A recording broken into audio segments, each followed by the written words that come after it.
Welcome, everybody, as you join us live on abc7.com and our ABC7 streaming sites. Chris Christie up in Air 7 HD with a police pursuit here along the 105 freeway. That's going to be the West Covina Police Department in hot pursuit of that brown Scion. Looks like he's transitioning now onto the 110 freeway. Yep, southbound side of the 110 freeway as he heads south through Gardena, and we don't have an exact want, but there are about a half a dozen West Covina police right behind him. CHP not getting involved. Traditionally, that's what we would expect to see. Some mutual aid from the California Highway Patrol. However, West Covina PD has this under control. They are not asking for any help, and right now they are closing in on him. Look at that. Really about 2 or 3 car lengths behind him. Really tight on his tail, doing about 85 miles per hour as he makes his way now. Did he get off there? No, he's continuing westbound, right? Continuing westbound on the 105 there. So not sure what that ramp was, but he's still westbound on the 105 freeway. Westbound 105, unclear on the want here. Don't know if there's any other passengers inside the vehicle.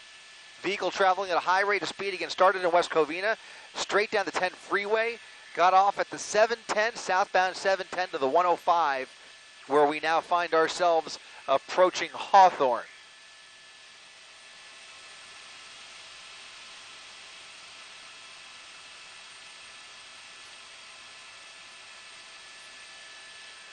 Once again, vehicle traveling at a high rate of speed.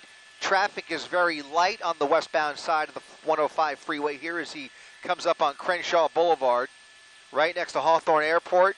Still committed, though, to the 105 freeway. And look at how tightly that CHP, or that West Covina Interceptor is right behind him there. Again, only a couple of car lengths at a high rate of speed.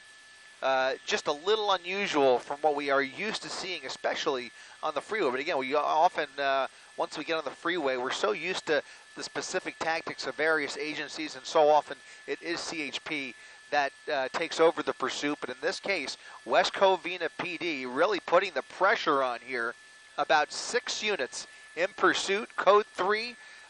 You can see him flying past all this traffic, again, doing about 80 to 85 miles per hour, doing some lane shifting here. Looks like he's gradually making his way over to the right, possibly looking for an exit ramp.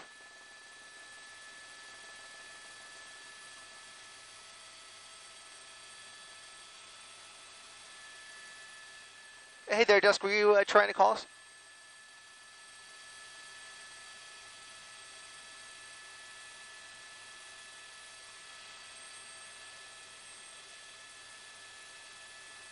Copy.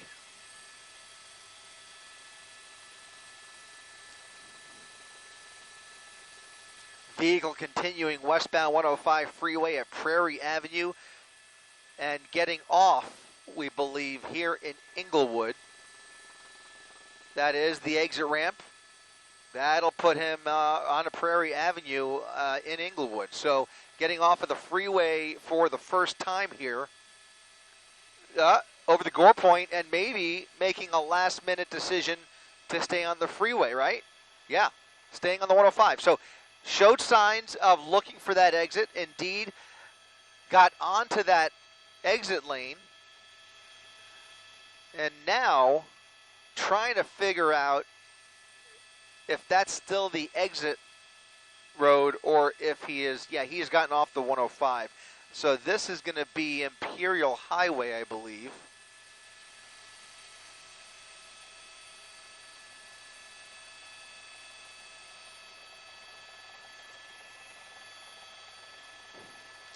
He's at the Hawthorne Boulevard light, and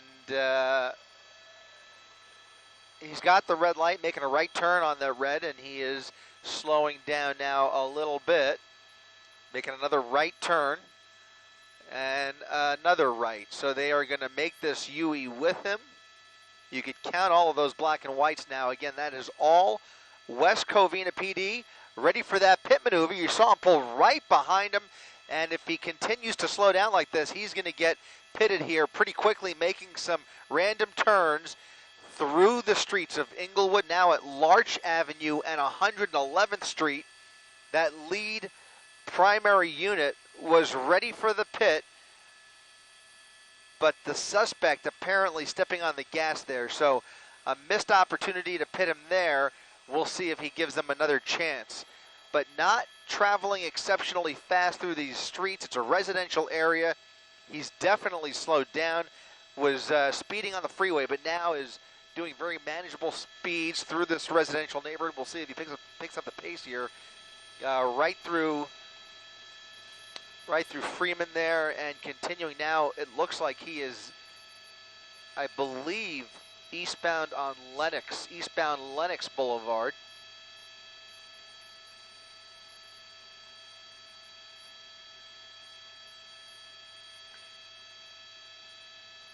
And a right turn coming towards us. Again, we are navigating LAX airspace as he weaves through Inglewood here, coming back towards the 105.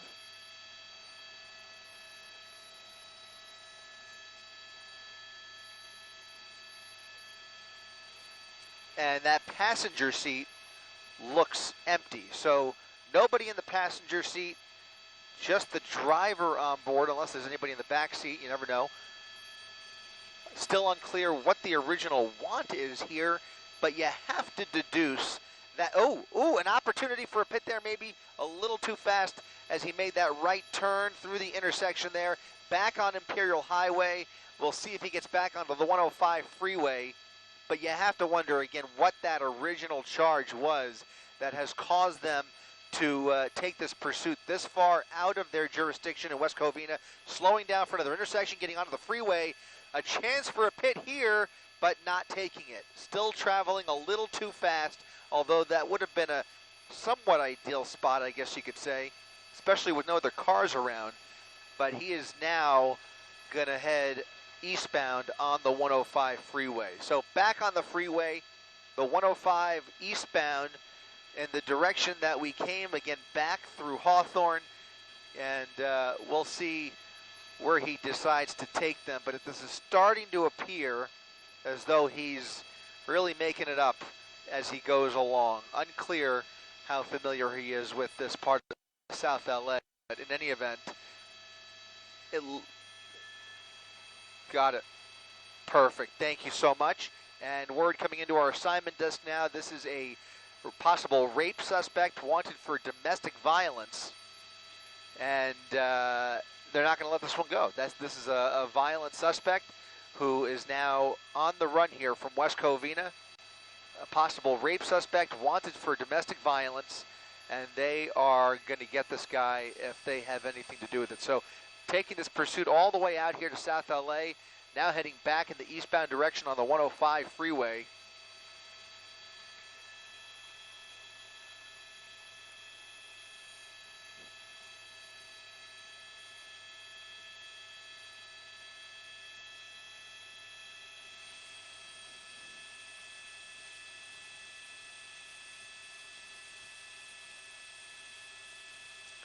One thing we won't see here is a pit maneuver on the freeway. That would be exceptionally rare for especially for West Covina PD to do a pit maneuver on the freeway with any amount of traffic. Obviously, this is not an empty freeway by any means, so they're going to now take this back until he gets off the freeway, and or unless he runs out of gas. Not sure how much gas he has in the tank there. Again, it looks like a slightly older model Scion. And there's the bird. He's got his middle finger there out the window, flashing those officers behind him, now really playing games as he leads them on a joyride along the 105 here, passing Vermont Avenue. CHP is monitoring this pursuit. Although they are not getting involved, they have not been requested, but they are keeping track of it. One thing I saw there, I'm not sure if it was my eyes playing tricks on me, but it almost appeared as if that front bumper or that front left fender was kind of wagging in the wind there as we came around the driver's side.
Suspect back in the number 1 lane there, and you can see he's hugging that left lane.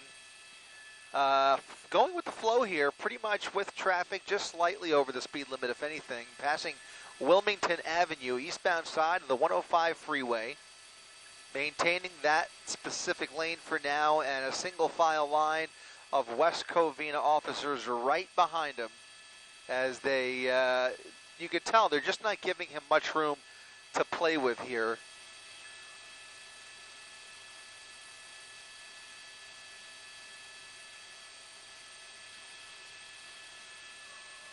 Over to the carpool lane now, and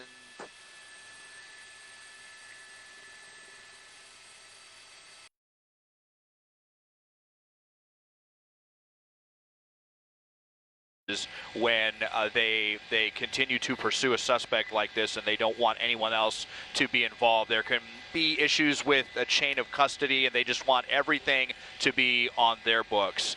And so that is what this pursuit is telling me right now, as we are eastbound on the 105 now in the carpool lane. Now, speeds were not too high at the beginning of the pursuit as this was coming out of West Covina and came down the 710. It really wasn't until we got off the freeway there near SoFi Stadium that we saw kind of some high speeds there, maybe up to 60 miles an hour on surface streets, briefly at 80, but now we're trending back down towards the speed limit, maybe a little bit faster here.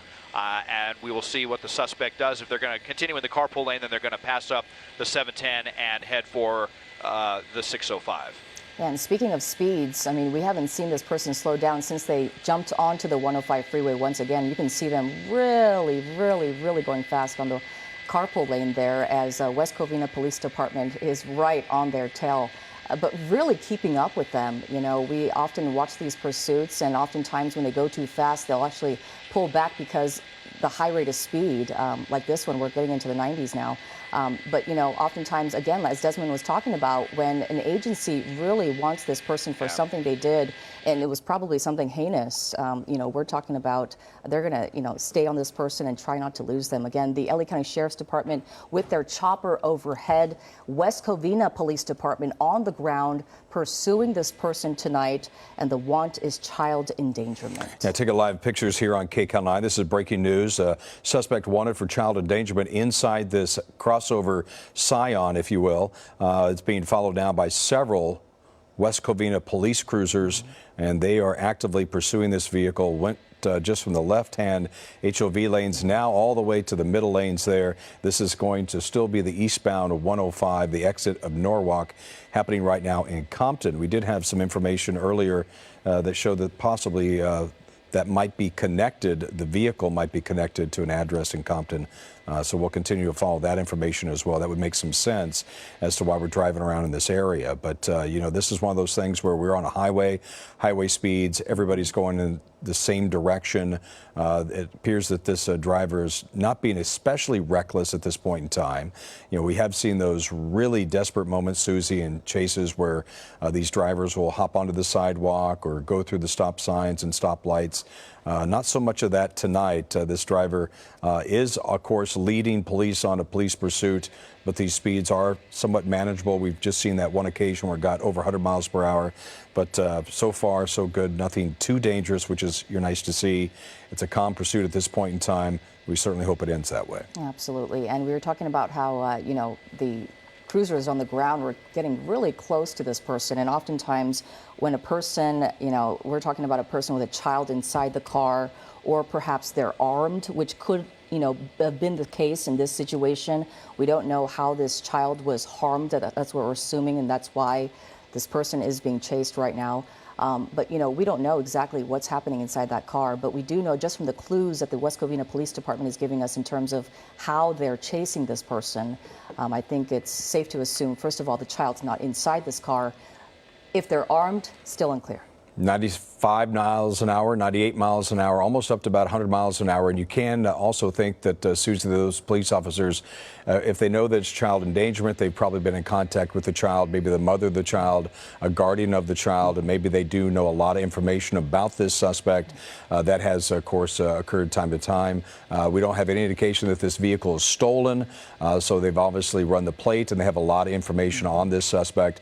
That would maybe be one of the reasons why they decided to stay with this pursuit and not hand it over to the CHP, even though it is on a highway. Let's go up to Desmond Shaw with the very latest from Sky 9. Des, we're kind of just moving along here at maybe just a little under 100 miles an hour. Yeah, going between 80 and 100 eastbound here as we make our way towards the 710 freeway. And you know, you were talking about running the plates there, and it came back registered in Compton. And so when we were westbound on the 105 or southbound on the 710 on either of those freeways, we're thinking that perhaps that's where the suspect was headed. Sometimes they want to head back to where they live and then just, you know, surrender there. But that was not the case. Now we're actually kind of, flying back towards, roughly towards the West Covina area. We'll see where they go here as actually the 605 will be the next freeway, and that will be the end of the 105, and then we'll see if they're going to go north or south 605. There's also a special carpool exit lane that goes into the Norwalk area to Studebaker. That will be another option. We've seen them on in the carpool lane previously, but now all the way towards the right. So at least at this moment, making it look like they're going to head for the, okay, now for sure getting on the 605, unless he's going to cross over, and there he goes into the carpool lane there. So once again, trying to kind of pull a fast one. Did not work with Covina PD. They were right behind him, and they're always going to be privy to that. They've seen everything. They know when a suspect is most likely to try to make a move there at the last second. And so actually going, from the south 605 to the north 605, I thought it looked like they were taking that carpool exit, but this is going to go northbound 605, which again, kind of trending back to where this pursuit first began. Yeah, you know, actually, police departments, they'll actually, during training, that's what they'll do. They'll make sure that they don't follow too closely behind, just in case this person makes some sort of sudden move like you just saw right now, a sudden maneuver like that, swing way over from a turn that you thought that they're going to, the interchange that you thought that they were going to take. But that happens often, and that's why they're ready for this. As Desmond was just talking about, they're fully prepared for anything. They've seen it all, and when they are following too closely behind, they know that they could possibly lose the person. So they're going to do everything they can, as they have been, the West Covina Police Department, not relinquishing this pursuit to the CHP tonight. They've been doing everything they can to get this person. This started on the westbound 105 in the Hawthorne area, South LA.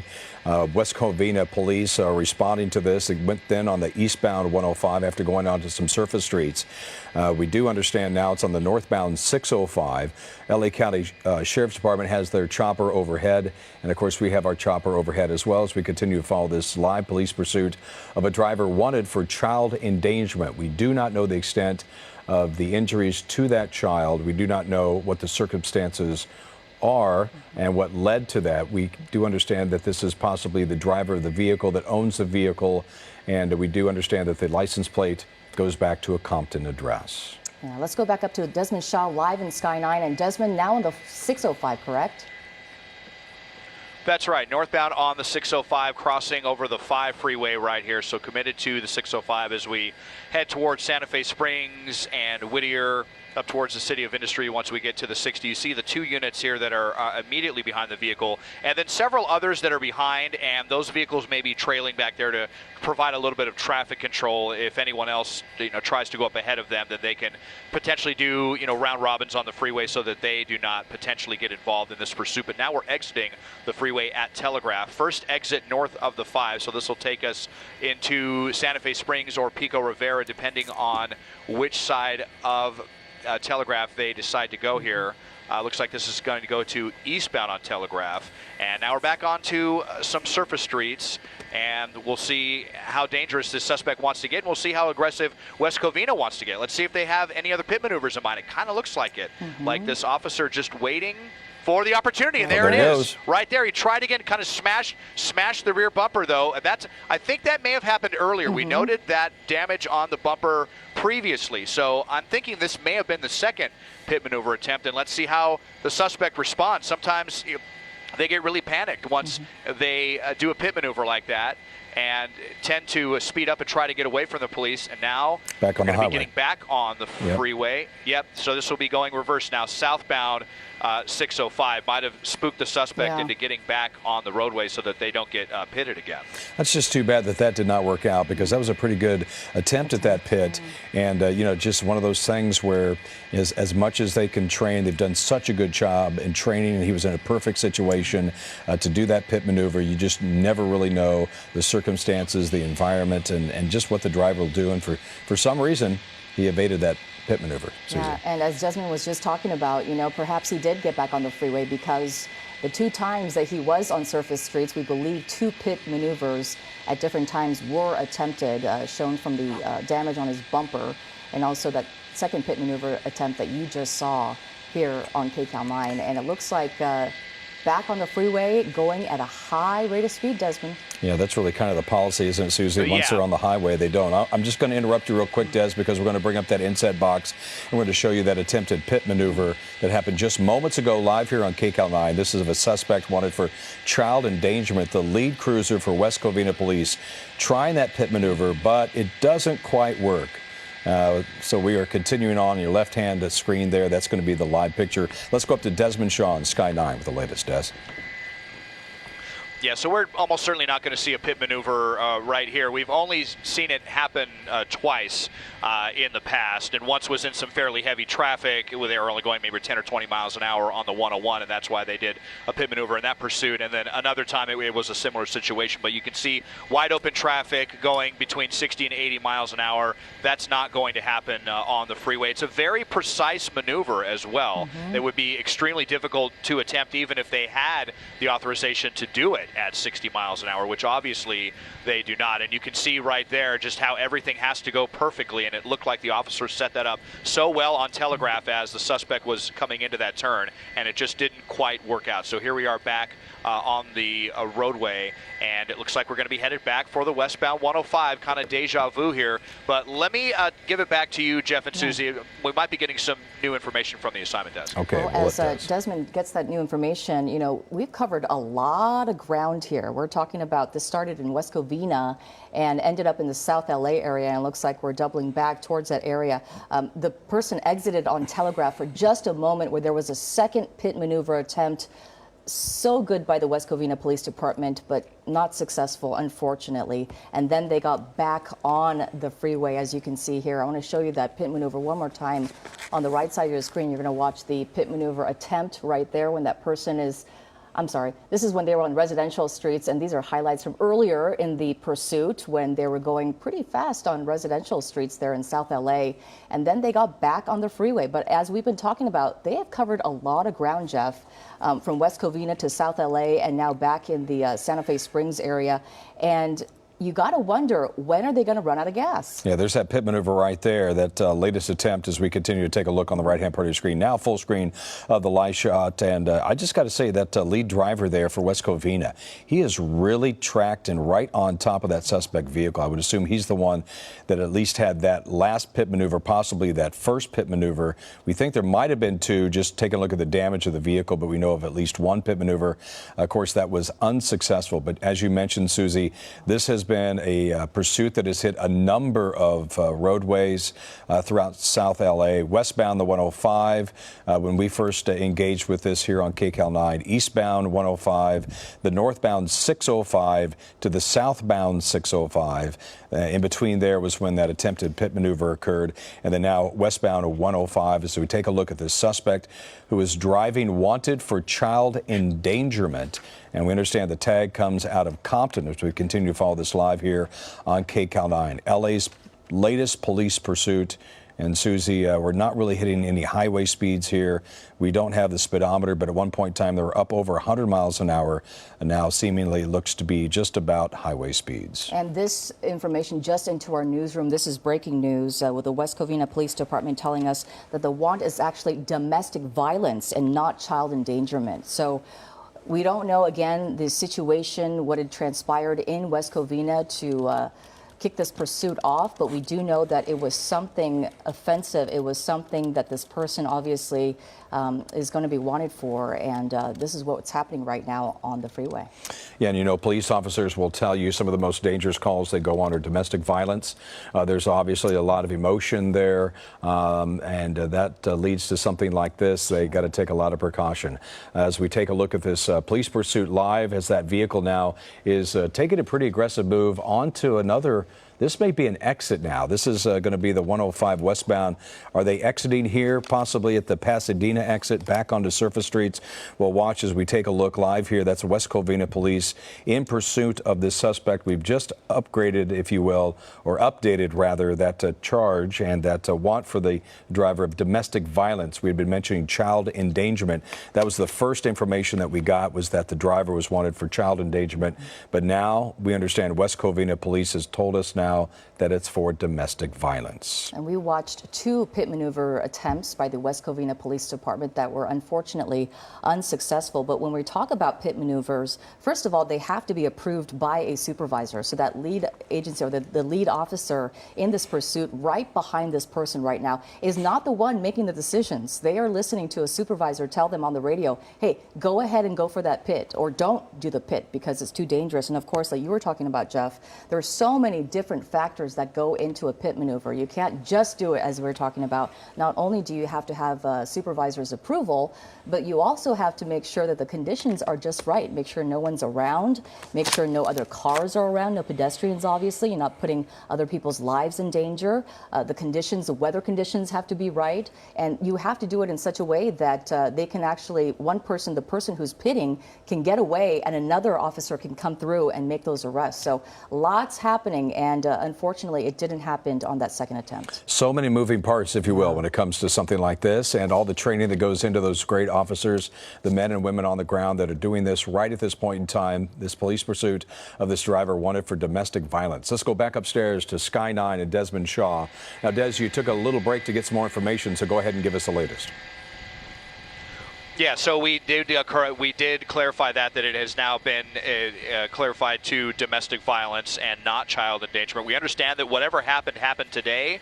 The extent of the injuries to the victim is unknown, but you see the aggression from West Covina, which tells me that it must be awfully serious. They believe they're confident that there's only one person in the car. There are no children in this vehicle. And another interesting thing here is that so West Covina says we're not going to relinquish this to anyone else, but they were asking CHP to help them with spike strips, but CHP's policy is we're either all in or we're not in at all. So they're not going to do something where West Covina will be the lead agency, but they're going to sit on the highway and attempt spike strips. So we're not going to see anyone else involved in this, which makes me think that spike strips will not be involved either, because you just have these units from West Covina. It's unclear if they even have any of those in their vehicle, and then they would have to set up somewhere. And I think there's only 4 to 6 vehicles in pursuit right now.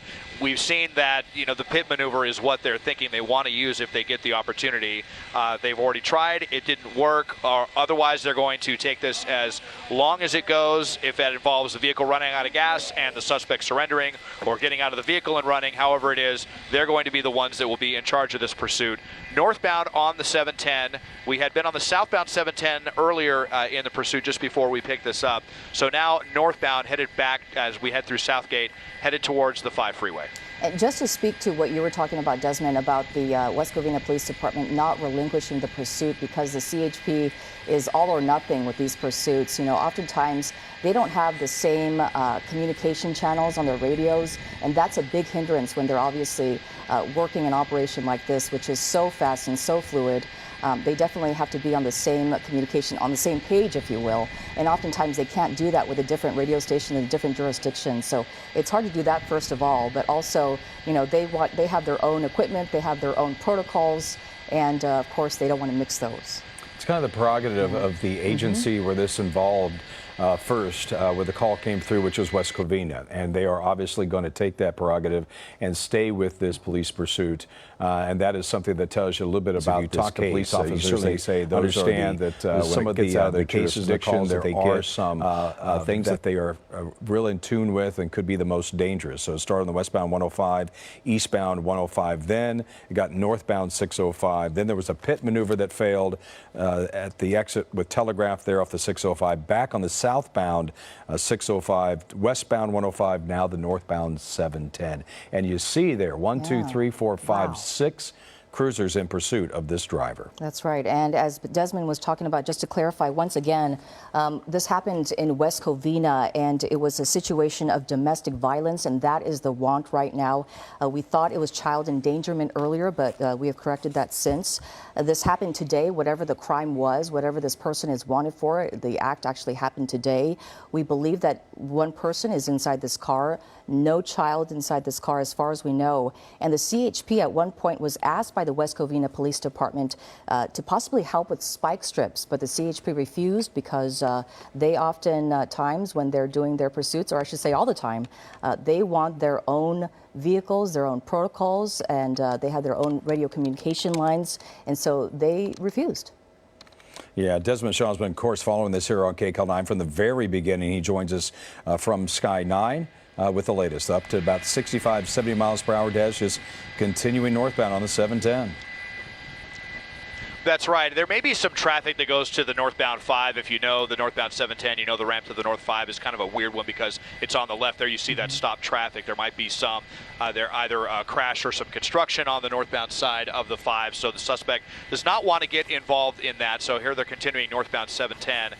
And next we'll have an option for the 60 and then the 10 freeway before the 710 ends at Valley Boulevard and Alhambra. Now, West Covina, as we've been saying, they're going to be with this from beginning to end, but they are getting some help from another agency. That's LA County Sheriff's deputies, some very important support from above. It's their helicopter right now that is lending that spotlight, and they're actually on their second helicopter right now. They switched out, got a fresh tank of gas back at the 105-605.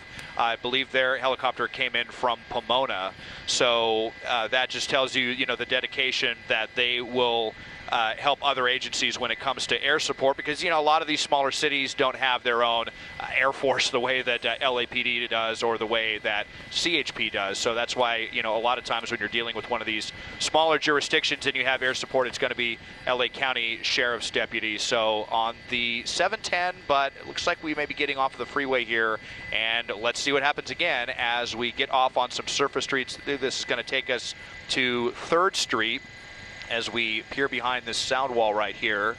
Or is this going to be going to the 60 freeway? Let's see, this is a long ramp here. Nope, this is going to go actually to the 60. Are they going to go east or west? Looks like they're going to head east. So back into the San Gabriel Valley, back where this pursuit all began. Not back in West Covina yet, but we're in East LA. And we'll see if they're just going to loop around. We've been seeing the suspect kind of loop around, double back on different freeways. You saw them make a loop there in South LA before they decided. So might be headed back to West Covina, might just be kind of aimless, trying to buy some time. Have to wonder if this person is on the phone with authorities. Sometimes when you're dealing with domestic violence situations, someone's trying to make contact with that suspect. Maybe the victim gave a phone number to the police to try to negotiate with this person. That could be happening right now as well. Yeah, that could certainly be happening. We know that the police officers know that this all started in West Covina. They probably have been in contact with the victim in this domestic violence situation. They know that this originated as far as the vehicle with a tag with an address in Compton. They have a lot of information. They probably have a lot more information, Susie, as they try to round up this latest pursuit to suspect here live on KCAL 9. This is a police pursuit of a domestic violence suspect behind the wheel of this Scion. There's been at least 2 pit maneuvers, both unsuccessful. You see the damage on the rear part of that vehicle to the bumper there. There should be some more damage on the other side as well, as they had those 2 pit maneuvers. just moments ago. We might have a chance to bring that up in an inset box and show you some of the highlights, if you will, of this pursuit, which include those pit maneuvers and some reckless driving by the driver in some of the residential areas going at a pretty high rate of speed. Also on the highway, getting up to over 100 miles per hour at one point in time, but Susie, getting back down to highway speeds. That's right. And unclear right now if this person is armed. I mean, by the motions and the actions of the West Covina Police Department and how close they're getting to that vehicle, as you saw an attempted pit maneuver right there on the right side of your screen. This is actually the second attempted pit maneuver of the evening, and we're talking about someone who's wanted for domestic violence. So, you know, oftentimes, like you said, Jeff, you know, they will actually just say, you know what, let's let the chopper take over and let's let them track this suspect. You know, we have the address, we have the plates, you know, we know where they are, we know where they're from, we know where they're possibly going, so they will do that. But in this case, they haven't done that. The West Covina Police Department has not relinquished the pursuit to the CHP tonight. They want this person in their jurisdiction, in their custody. And we do not know the extent of the injuries to that domestic partner and the domestic violence situation. We have no idea at this point in time the extent of those injuries, how serious they may be. But the fact that they are wanting to pursue this without the help from CHP, want to start and end this pursuit, tells you that it might have been a very bad situation. Let's go back up to Desmond Shaw on Sky 9 with a look at the very latest. We saw those 5 cruisers behind. They remain there, Des, as you take a look here, and we continue just to kind of cruise on at those highway speeds. Yep, that's right. Eastbound here on the 60, you see the lead unit has actually even dropped back a little bit, but the spotlight is still right on the vehicle. There you see it getting really bright there by the tactical flight officer. There's 2 people inside the LA County Sheriff's Deputy's helicopter, obviously the pilot, and then the tactical flight officer who controls the spotlight and is also calling out streets if they're talking on a frequency. They're the ones that can relay communications between different agencies as well, if need be. And we were talking, or Susie was mentioning the potential for weapons. I have to imagine that they hopefully got a lot of information on this suspect from the victim of the domestic violence, and I'm sure one of the things they asked is, do you think this person has a gun? Do you think this person has a knife? Do they keep weapons in the vehicle? Something like that. So perhaps with the fact that we've already seen some attempted pit maneuvers, they must have come to the conclusion that this person is not armed with a gun or a knife. Obviously, they don't know for sure, but they may just be playing the odds on this one. Eastbound about 75 miles an hour coming up to Rosemead, so right near the Whittier Narrows recreation area. Pretty light traffic, no Caltrans work on this section of the 60 tonight. I know there have been a lot of work adding a carpool lane project, but it doesn't look like that is taking place here. We'll see if they get back on the 605. We've already been there once. Trending back, though, towards West Covina. Well, those are wide, clear roads, and that is one of those situations that we always see. And I don't know, maybe he is, well, he's off to the right-hand part of the highway there. I thought maybe he might take an exit, Susie, but at this point in time, it's a clear, wide open freeway. Yeah, it is. And you just wonder how much longer this person can actually go for, because as we told you, this all started in the city of West Covina. As they went from West Covina to South LA, to Santa Fe Springs, and back up to the San Gabriel Valley. So we're talking at least 100 miles, at least so far. So, you know, depending on how much gas they started with in the tank, obviously, but at some point it's going to happen. Yeah, and this is one of those vehicles that sips gas. I mean, it's a smaller vehicle, probably a 4-cylinder. As you're getting a better look here from the middle part of your screen, just above our banner down below, you'll see the damage to the bumper in the right-hand part of the vehicle there. You also, that's probably from the pit maneuver that occurred earlier. At least we think there was, we know of one, we think there might have been 2, as this driver is going along at 74 miles per hour. And you know, it's interesting, Susie, we see a lot of times in these situations the glow of a cell phone, or we see something like that. I don't know if these are darkened windows or not, but we don't see any sort of activity from inside, no hand waving, nobody putting their arm out the window, no glow of a cell phone, really no reckless driving whatsoever. I mean, obviously there were a couple of places where they're going fast in those residential areas, 100 miles per hour on the highway, but for the most part, not a whole lot of real evasive, aggressive maneuvers by this driver. Relatively calm pursuit, which is kind of what you want. Going all in the same direction on a highway is much better than going at a rapid pace of speed through a residential area where people are walking and cyclists and children and whatnot. It is a summer night as they go to the right of a big rig there on the, this is going to be the eastbound 60. Yeah, we always think he's going to exit, and he does not. And as you were talking about, Jeff, no movement inside the car as far as we know. I mean, obviously we have a really high shot from here, but you know, inside the car we usually see some sort of glowing, maybe, you know, talking on a cell phone, texting or something like that. But you know, it really makes you wonder what's happening with this person right now. Are they being contacted and, you know, negotiated with, so to speak? You know, you never know what's happening inside that car and what they're thinking, what their mentality is, what state of mind they're in. You know, it was interesting because, you know, we were talking about the pit maneuver attempts earlier. As you were saying, Jeff, we know of one, but possibly two. But, you know, we believe that possibly because they were on the residential streets and that's when those pit maneuver attempts happened, that they just got right back on the freeway, so they can't have that happen anymore. Yeah, and they kind of know that, don't they? That the policy is that they don't really do a pit maneuver at highway speeds. They always do that in residential areas, easier to control. The reason why police do not perform any pit maneuvers on the highway is at highway speeds. A pit maneuver is very aggressive. You can send that car. It could be fatal. You could roll that car over. It could roll into other vehicles. Sure. I mean, we're talking highway speeds. Oh, absolutely. Sure. And highway speeds is a big difference maker when it comes to doing a pit maneuver. You just really can't do that at highway speeds. It's just too dangerous. So, Des, I saw a little bit of a deviation here. We went from the eastbound 60 now. We're on the 605. That's right, northbound 605 as we come through South El Monte, and the 10 freeway will be next. So, I mean, we're going right back towards West Covina. Let's see if they're going to be making a turn on the eastbound 10, and then we'll be right on a trajectory from where this all began. We first heard about it on the westbound side of the 10, just west of the 605. So coming very, very close back to where this was, where this began. And again, it is West Covina PD, so that, you know, tells us that this happened inside their jurisdiction, and just wondering if they're headed back to the scene here, if there's been any kind of negotiation with the suspect, between law enforcement and the suspect and the victim, something. Just, you have to wonder if that's what's going on behind the scenes.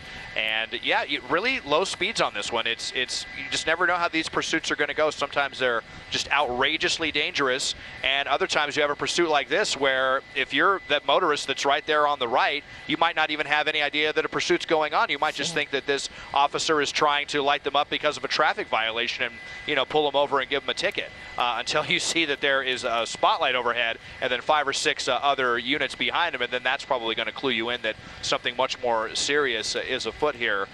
Northbound on the 605, the distance between the 60 and the 10 is only a couple of miles, so we will be crossing that shortly. There was Valley Boulevard right there, which would have gone towards the City of Industry or the greater El Monte area.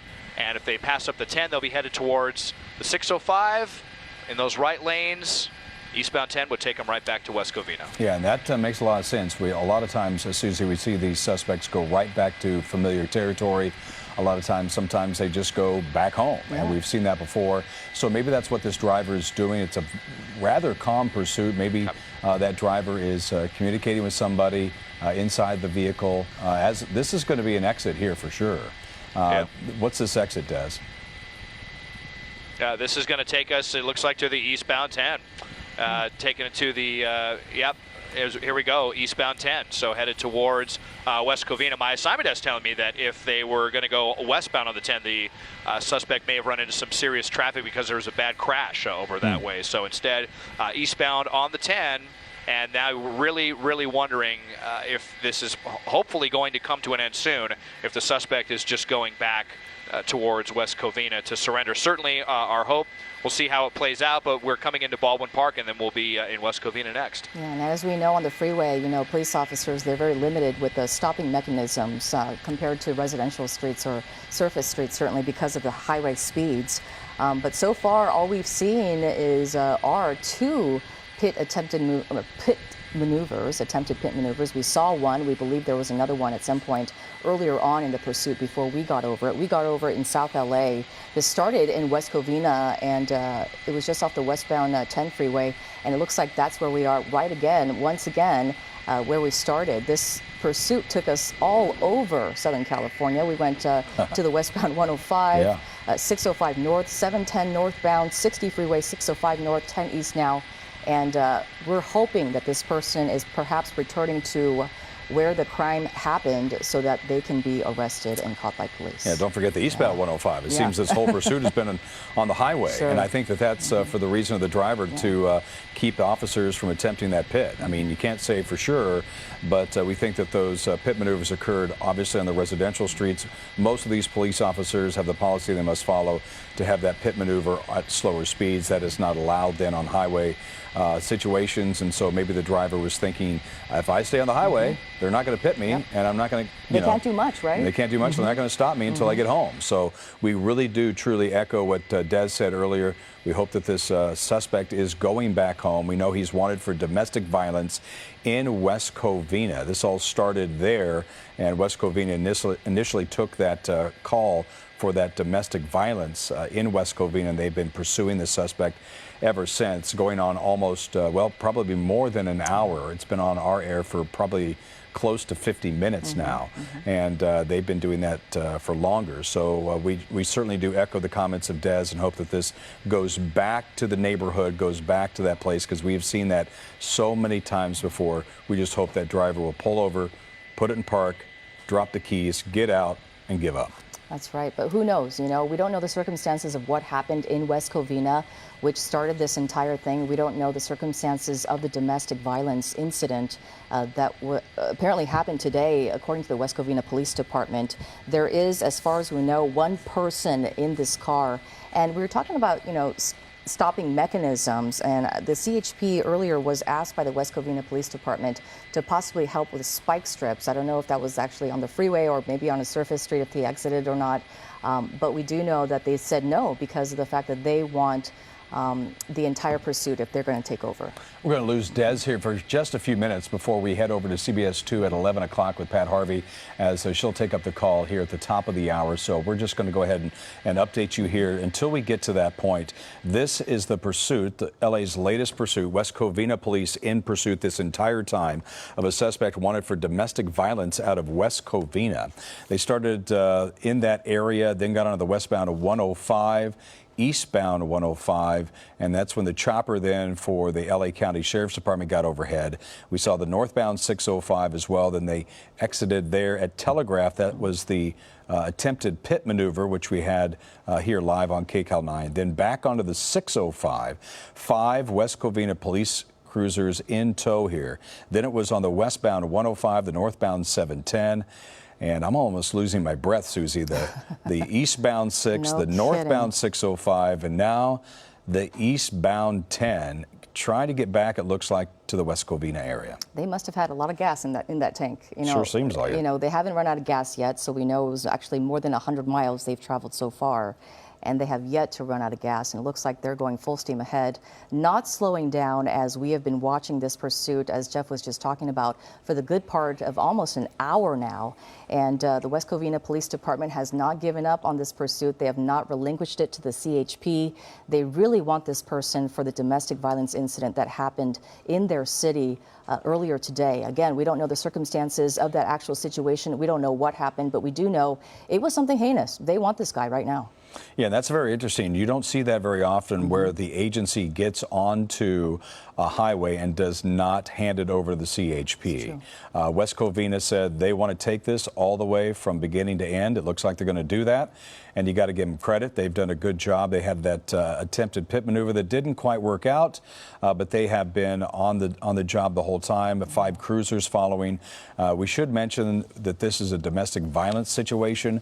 We do not know the extent of injuries. As we're getting off there, it looks like it's Citrus Avenue. We do not know the extent of injuries to the victim. As we're going to slow down here, this is definitely getting off of the road, off of the highway, Susie, and that driver is slowing down quite a bit. This could be another opportunity for a pit maneuver, but if they're communicating with him and he wants to go home, it's another one. And over the median. Wow. Over the median, lost control. He's going to high center, and he just hit that telephone pole. Wow. So this is going to be just another minute here, but this may just be over. So West Covina, Wow, he's going to drive off. reversing. Now, this was the third pit maneuver attempt, or that was actually successful, but this is the first successful one that we've seen, but looks like they're going to go for another one here. This is the fourth attempt, as we believe, getting a little bit off.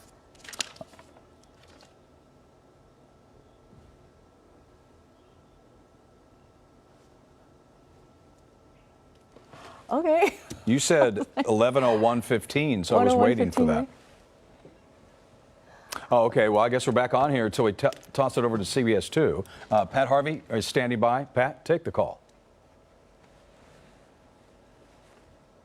All right, we're going to continue here on KCAL 9. This is continuing breaking news here on KCAL 9 of a police pursuit that looks like is finally coming to an end after an hour of chasing by the West Covina Police Department. This person wanted for domestic violence. Now, this is the first time that a pit maneuver has actually succeeded, and we saw that last one attempt. Boy, they were so close to that car, and it worked. Yeah, let's pick it up where CBS 2 has it at 11 o'clock. Pat Harvey is standing by with the rest of this story.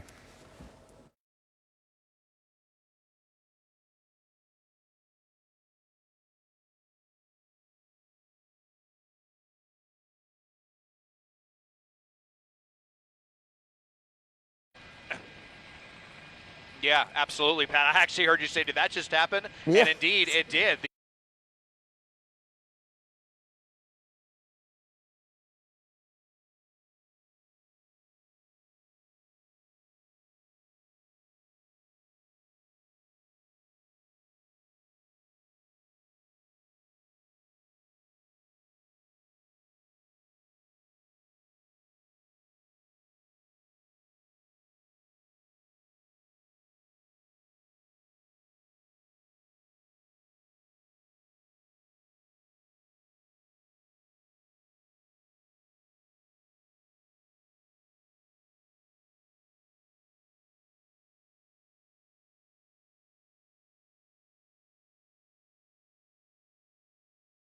Has decided to keep going. You know, at one point we saw them roll the window down, Desmond. Did you notice that? And had some kind of conversation with police officers. But we should tell our viewers again, this has been going on now for over an hour. They tried 2 pit maneuvers earlier, but this last one that we saw, or this most recent one, Des, that really had him going, as you say, across the median and slamming into a pole, looks like they're going to try another one, Desmond. They are not playing around now. They've had enough, seems like. Yeah, no, and you saw how many other units there were blocking off intersections as well. Now that we are back near West Covina's jurisdiction, they will be able to get more cruisers on this if they want. If they want to get more vehicles on this, that they'll have that opportunity to get them from the scene as the vehicle gets ready to go right underneath Sky 2 right now. You see the spotlight there, LA County Sheriff's deputies. The window that was down there, yeah, Pat, you have to wonder what he had to say to the police there. Probably some very choice words for West Covina PD. I'm sure he's not happy that, you know, we know of at least 2 pit maneuver attempts, possibly more, because there was damage that we spotted on the rear bumper. There it is right there. You can actually see it very well. Yes. That was before any of the pit maneuvers that we saw, which makes me think that there may have been another one. And you wonder if any damage was done, if any tires. Look at that. You know what? Look, there's a flat tire right there, probably from going over the center divider. We haven't heard about any spike strips, so I'm wondering if that was from when that vehicle was pitted over the center divider. So now down 1 tire. Really desperate of this suspect to continue now, as the vehicle is not even at full capability. No, it's not. And boy, that was a violent pit, as you were talking about there, Desmond. And we should mention that they ran the plates. The plates came back to an address in Compton. Boy, they're getting very aggressive again with this driver. Domestic violence. We have some reason to believe. Oh, wow, did you see that? Going a little fast. Saw some sparks coming. coming. Right through that intersection. Yep. He's going to be sitting a little lower to the ground now with only 3 good. Look at that! Look at that! The rubber is completely separated, and now we've got sparks coming from the wheels right now as we're on the surface street, and the speed's actually increasing up to 55 miles an hour now with bad tires. You have to imagine the writing is on the wall for this suspect. Right. This is not one of those pursuits where this suspect is going to be getting away, and yet they continue and really endangering themselves and a lot of other people. Let's see if they're going to do another pit maneuver here. West Covina being super aggressive in wanting to end this one, Pat. Oh, Well, look at all those that. sparks. Yeah, a lot of sparks coming there, Desmond. You know, you had talked earlier about how this driver stayed on the made a number of freeways. He has traversed a lot of territory, but is really back where this began, if I'm correct, in the East San Gabriel Valley, started in West Covina. And officers really stayed on this vehicle. In fact, we noticed that the CHP did not get involved. And according to your earlier reporting, Desmond, West Covina asked them to assist with, I believe, a spike strip. And CHP said, That's well, correct. no, if we're not, in all the way, then we're not going to participate. So now it appears West Covina has really stepped up its game in terms of trying to bring this to an end. Here we go again, Desmond. Yeah, right up on the bumper there, like they're wanting to do it. And I mean, kind of surprised. I'm not sure how this vehicle will react if they pit it with this bad tire. Hopefully this vehicle doesn't go and spin up, onto the sidewalk, smash into another vehicle or something. But it just shows you how badly West Covina wants to bring this one to an end. And this was a fairly, I don't want to say routine, but on the more docile side for most of the pursuit as far as how this was going. Most of the pursuit, really heavy sparks coming out now. They're going to lose the wheel here shortly. Right up on the bumper, right up against it, trying to spin him around the trees, kind of fishtailing. He's going to go right into that vehicle. He's gonna hit now a they're car. going to be pinned in. So this is going to be it. Wow, look at West Covina. It's just amazing the aggressive tactics that they're using to end this. And now the suspect is pinned in. They were out immediately with weapons drawn. And let's see how the suspect reacts now. This has been pretty incredible to watch here, Desmond. You have to think a domestic violence suspect, probably the victim of the domestic violence, has been talking with police, giving them a lot of information in terms of maybe this driver's state of mind, what happened. We know there's only one person in the car. We don't like necessarily to talk about someone being armed when we don't know this for sure, but the way they've been acting, as far as West Covina, Desmond, they seem to have, I would think, some more information, certainly a lot more than we do, because they're out of their vehicles and seem poised and ready to take this person into custody. Don't know how long they're going to sit there. I was saying. I was saying earlier, look at already bringing the canine up as well. They've got the canine right up there as well. I was saying from the beginning here that West Covina, in my experience, has been one of the more aggressive agencies, and after this, might even say the most aggressive police agency when it comes to pursuits, the way that we've seen them covered in the past and now tonight. And you see the smoking coming from the vehicle there, either from the tire or possibly the radiator may have been damaged when it smashed into the back of that Infiniti. You certainly hope that person has some good insurance, not too serious a damage, but the suspect has not come out yet. And but they are out here, weapons drawn. They have lethal force ready. They have the canines ready as well. Not sure if they have less than lethal. We haven't seen any of the green straps or handles on the guns, which would indicate less than lethal. Here you see the officers running away, maybe to get in a more tactical position. We'll see if we can reposition to the other side to get a better angle on this one. And we are on a little street called Broadmoor Avenue near Workman Avenue. Yeah, you can imagine. Wow, look at that officer with his long gun. His weapon is aimed right at that vehicle. You can imagine this probably pretty quiet neighborhood, Desmond. There's a lot of activity, a lot of sirens, a lot of noise going on right now. And they've got a we'll call him a dangerous person simply because of the fact of how he was driving in these last several miles, trying to get away from West Covina police, and just having the gall to roll the window down and, possibly have a very terse conversation with them as if to not give up and actually try to still get away. Look at the sparks still flying. Yeah, Are they you see trying those to rep sparks? the wheels? So he's got his foot on the gas pedal. Wow. So he's got his foot on the gas pedal so that you got sparks flying from where the rubber's been separated. That's just metal on asphalt there. And then you see the other tire is spinning, and that's all of that rubber that is coming up. And as we were working our way around to try to get a better angle for you here, you saw the West Covina police officer who's now hiding back behind that. So they have a bunch of different angles on this suspect, but still refusing to come out. Just absurd that the suspect would even do this. Just starting to make you wonder if they're having a mental breakdown or something. Possibly. You know, I look at those sparks flying and think about how, you know, that's certainly dangerous, and how dry with our drought. We're looking at lawns here with the neighbors, this residential neighborhood. Look at that smoke, Desmond. That's got to be, I would think, even more dangerous for the driver in that car, not even wanting to exit, considering. Yeah, getting inundated with smoke there. If it's from the rubber or if it's from the radiator, you know, is the vehicle going to catch fire at this rate? So, the way that this pursuit has gone, Pat, from where the suspect was, you know, basically just kind of tootling along on freeways at highway speed, and how quickly this changed, and now the desperation, it makes me think that their state of mind has changed rapidly as well. Look at all of the smoke coming out of this vehicle from all four wheels here.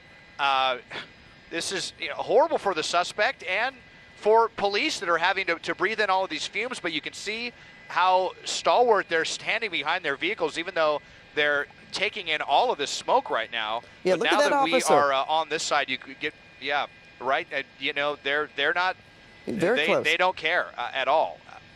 And just let's widen out really quick and show you how many officers there are. There's a bunch back there that have blocked off the street, this whole street as well. I'm not sure if this is a one-way street. This might just be a one-way in and out street.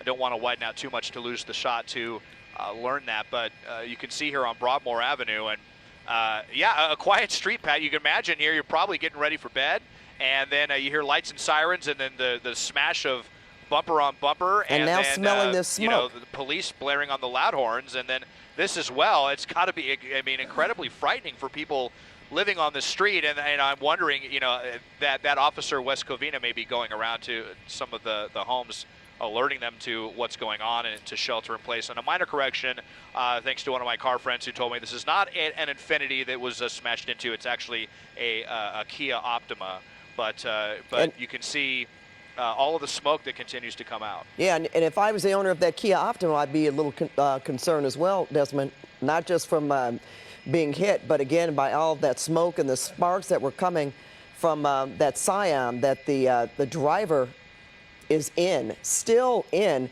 You know, wondering, Desmond, would they possibly, because of this, you said you didn't notice any non-lethal, if they would try to do something, a projectile or something into that the window? They could definitely to get his attention even more. If they have beanbag guns, you know, they could definitely do that to smash out the windows, and then they could fire pepper balls in there or some irritant gas as well. As we come around here, I mean, all the smoke is going into the cabin, and our assignment desk telling me it's hard to see next to that basketball hoop, but the suspect threw something out of the window. Some sort of object. It's unclear what it is right there, but you might see it glowing kind of next to the basketball hoop right there. But the suspect may have their head out the window just to try to get some fresh air because of all the smoke. I mean, it's so bad that you know, it could be enough to flush the suspect out, or, you know, make them pass out or something. So we'll try to come back around to the other side here. We're just dealing with LA County Sheriff's Deputy's helicopter, but the suspect actually has their head out the window on the passenger side of the vehicle there, where you see the flashing turn signal. All right, so at least they were in a position to crawl over to that side of the vehicle in the front seat, and I'm sure possibly maybe talking with police officers, but certainly has nowhere else to go. But right now the call is for him to get out of that vehicle, even for his own sake. Yeah, absolutely, and for the sake of everyone in this neighborhood. And he's not doing that. They're not doing themselves any favors with this, you know, that's for sure. I mean, you just wonder why did you not just surrender after that last pit maneuver when you slammed into the pole? You can tell that West Covina is not going to let you go. We've got you covered from the air and from the ground. You are going to be in handcuffs one way or another, and now you're just, potentially irritating your lungs with all of this smoke coming out. And frankly, opening themselves up to the canine. If West Covina PD wants to send the canine in, then that's another thing.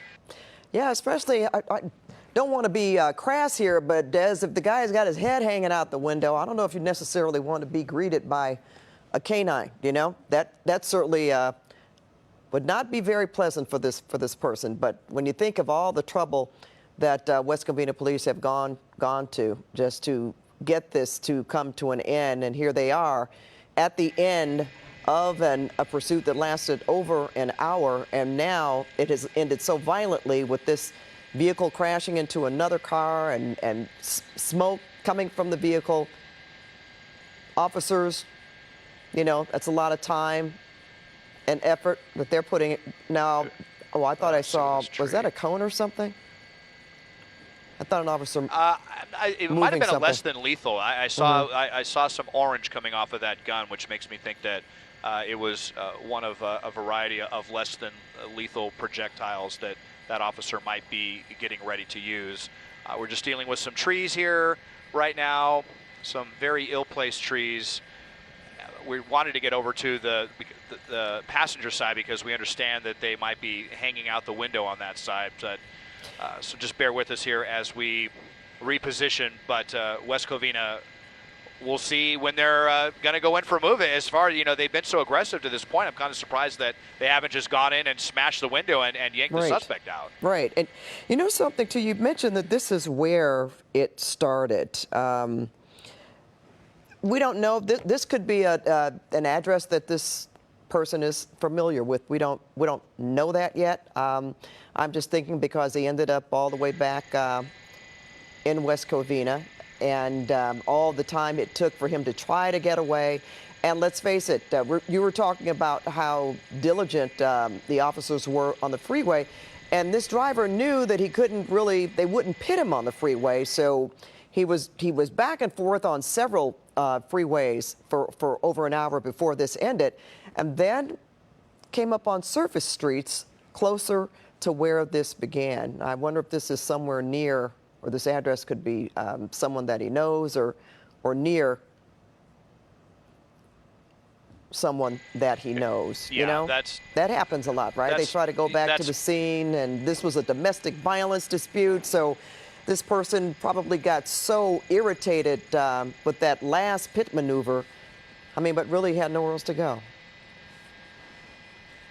Yeah, almost certainly. You have to think that that's why they came back towards West Covina, because this suspect had a lot of opportunities to ditch the vehicle and surrender anywhere else they wanted, but kind of just did a big tour of Los Angeles County, starting in this area, going over towards the 710, and then all the way to very close to SoFi Stadium before coming. And look at, once again, West Covina PD now coming back in and trying to get another angle here on the suspect. Let's see what they're going to do if they're just repositioning their cruiser, but it's very rare. You think about all of the LAPD pursuits that we've seen and the distance that they often keep from suspects, the distance that CHP may keep, or LA County Sheriff's deputies. But this one, they just came right in, slammed this vehicle into the vehicle in front there, sandwiched them in, came out with guns drawn. They don't seem to be concerned at all about the suspect having a weapon. But you can see the suspect now back inside with the windows up. We understand that they were kind of hanging out the window, probably coughing from all that smoke.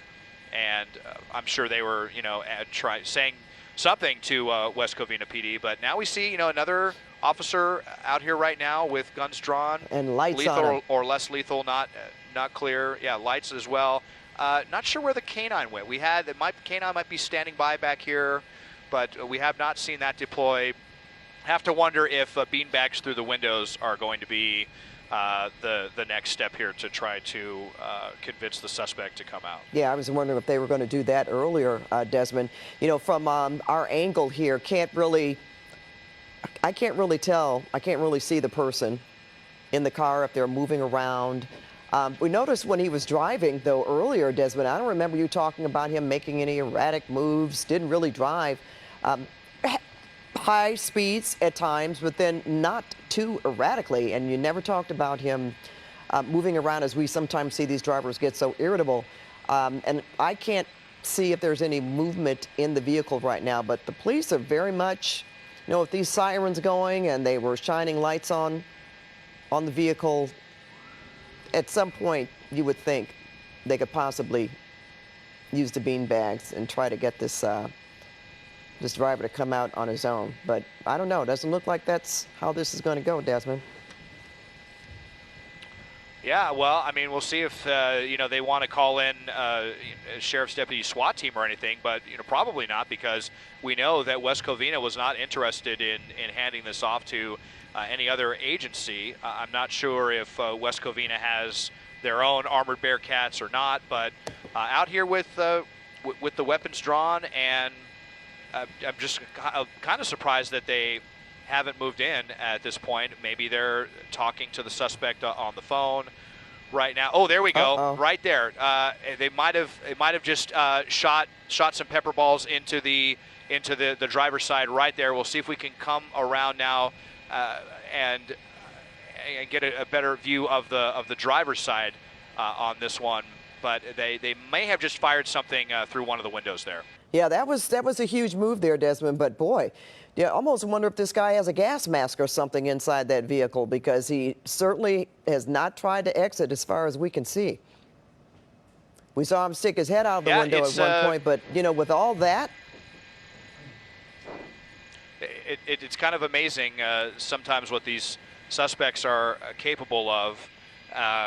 We've seen before where, you know, irritant gases is thrown into the vehicle, and then they're able to withstand that for a minute or two at a time before they finally come out. But then the thing is they're in handcuffs one way or the other, just with extremely irritated lungs. So it just makes you wonder, you know, what is going through these suspects' heads. yeah, I see another cruiser with the lights off, so right in front. And boy, just a barrage of vehicles behind this car. And again, we just saw, yeah, you can see the window there where officers fired some kind of, oh, I'm looking at that white car. Sorry, Des, that's the car that driver smashed into, which really stopped his movement. You know, when you think about it, officers were on him when they pitted him again, and he crashed into that car there. But this guy has been sitting in the car for about the last 15 minutes or so, and has refused to come out. And as Desmond mentioned, they had the K-9 unit down there at one point. Oh, is that firing from the other side?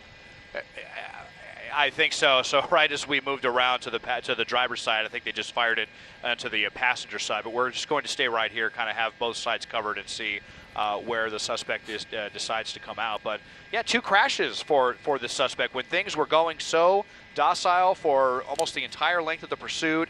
No crazy cutting people off or triple-digit speeds or wrong side of the road or anything like that. And then, you know, all of a sudden we had pit maneuvers and a crash into a light pole, and then continuing, and a wheel flying off, and then another pit maneuver and smashing into this. So you just never know how these are going to go. I mean, it was really kind of looking like maybe the suspect just wanted to come back and surrender, but West Covina, trying to bring it to an immediate end, may have agitated this suspect, and now we're in this standoff situation. There is an officer who is over here, maybe just behind this tree, that has less than lethal munitions right now. It was the one who fired that. So basically probably just a couple of warning shots. If the suspect had any doubt in their mind that West Covina means business, then they definitely know now that they do. And it's, how long do you want to drag this out? You know, you have to hear the canine that is nearby barking, that is ready to go in there if need be.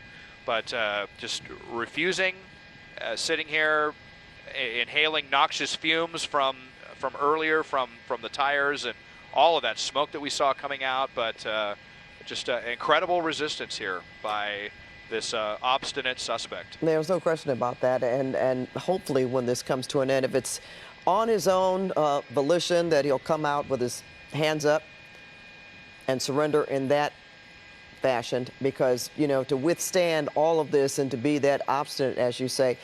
We know the officers are highly trained. They know what they're doing, but I can imagine just how the adrenaline is running on their part, too, because it's taken so long. And this driver has withstood just so much in terms of the non-lethal weapons that they fired into this vehicle. And he's still there. And he's the smoke. That's good. After overcoming all of that as well. That's just been incredible. Yep, it's a crazy thing to see. One of the more stubborn pursuits, or stubborn suspects, I should say, for sure. You know, a lot of times these suspects, they want to drag this out. They know what's going to happen next, and they want to delay that as long as possible. There's really no question about how this is going to end. It's just how much are you going to tolerate as far as getting, you know, beanbags or pepper balls shot at you, or potentially getting bit by the canine. How long are you willing to risk this for a little bit of extra time to, I don't know, you know, process your thoughts about, you know, going to jail tonight, you know, whatever. Maybe they're calling their lawyer. Maybe they're on the phone with police negotiating something right now. I mean, almost everyone has a cell phone right now, so very possible that the suspect is on the phone talking with someone here. But pretty scary situation for everybody here on Broadmoor Avenue in West Covina. If this street is connected to the suspect, specifically unsure, but it certainly seemed like the suspect's plan was to end this one way or another, very close to or where this all began. All right, and as we sit and really wait for this person to get out of this car, to exit the vehicle, you know, you see all kinds of scenarios that we have witnessed over the years, Desmond, and how sometimes these things end tragically. And hopefully that's not the case here, and that this person will exit, or if they have to pull him out, that he will exit the vehicle and get handcuffs on him, as opposed to something that would certainly be more sinister. And don't want to think that way, but we've seen these things happen, and sometimes you just don't know what could be going on in the mind of someone who is really withstanding this kind of, and let's just say, force. There's no other way to describe it. I mean, there's been some violent pit maneuvers there, and at the same time, this car has been smoking.